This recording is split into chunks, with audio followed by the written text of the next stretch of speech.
Now back to Property Source Radio with your hosts, Brenna and Pat, on Sports Radio 950 ESPN. You're listening to Property Source Radio, 585-222-6397. We're live in High Falls, Rochester, New York. And if you're looking for open houses this weekend, PropertySourceRadio.com is the place to be. Click on WNY Open House to see this weekend's opens. And don't forget to add PropertySourceRadio.com to your favorites. It's a great way to check out our home front. You can ask us questions and you can suggest ideas for topics you'd like to hear us cover, which we're always looking to serve the community in any way that we can. Pat and I are live in the studio with Kristen Noble. She's the owner of Dream Home Impressions 2. We've been talking about the importance of staging your home for sale. Very important this day and age with such a competitive market. You were talking to me when we had a phone interview, Kristen, about people in other markets wouldn't dream of selling a home that wasn't staged. Is that right? That's right, Brenna.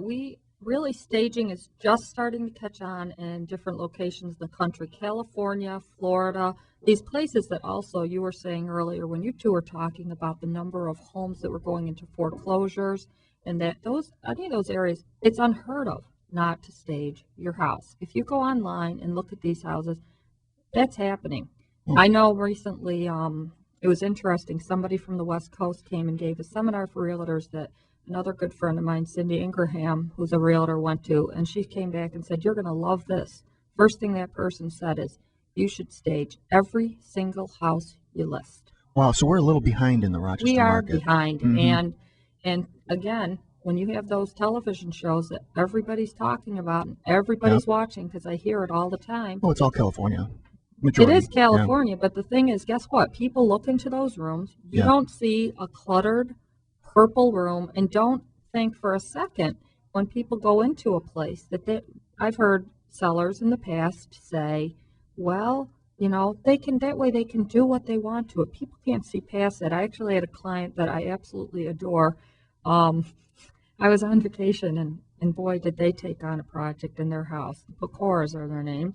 And they were going to move. We have a development that's patio homes, beautiful senior homes that we represent, McCormick Place in Brockport. Mm-hmm. And I said, "How are things going, Richard?" And because I had them remove a carpet, take down wallpaper, do all this. They said, "Well, let's put it this way. If there was a voodoo doll of you, you'd have some pins in you." And that's been our ongoing joke. But their house sold for $2,000 under asking price in 5 days. That's awesome. Now, that's not always the case. Correct. But what you do is you don't have people nickel and diming you over decorative things. Yes. There's just no reason for that. Yeah. No. And I was just going to ask one question. I was going to make a statement, actually. In the green room earlier today, you are on fire because you said you're involved in selling 6 properties this week alone. Well, I sold 3 in the last 2 days. Congratulations, and that's I'm huge. working on another one that would be a domino effect, so to speak. But the idea that the real estate market is not active now, to me, is I did totally disagree. Our office is on.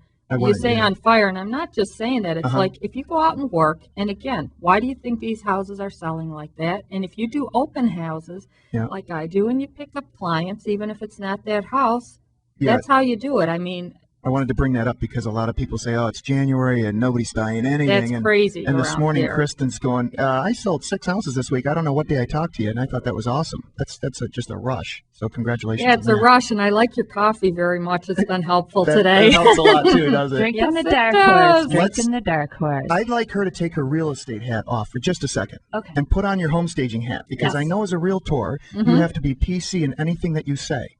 And I want you to take that hat off. Put your home staging hat on. Yes. Answer this question. Uh-oh. Personal preference, not anybody else's preference but yours. Do you prefer hardwoods or carpets? Hardwoods, easy. Fair enough. My whole house, my entire house, we have an 1850s farmhouse, and ripped up all the rugs.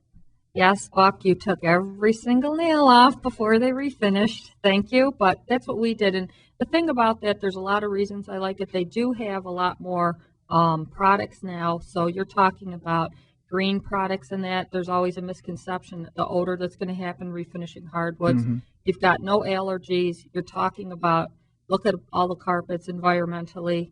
You can do anything with it. That's my strong personal preference, and I love taking people to houses with hardwoods because they're not going to have to keep buying carpeting year to year.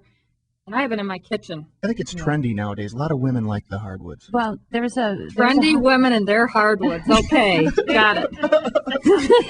Let's get back to the carpet thing. There's a lot of environmental issues with carpet as well. I've heard before that carpet in your home is the largest filter in your home. If you think about like in relative to your furnace filter,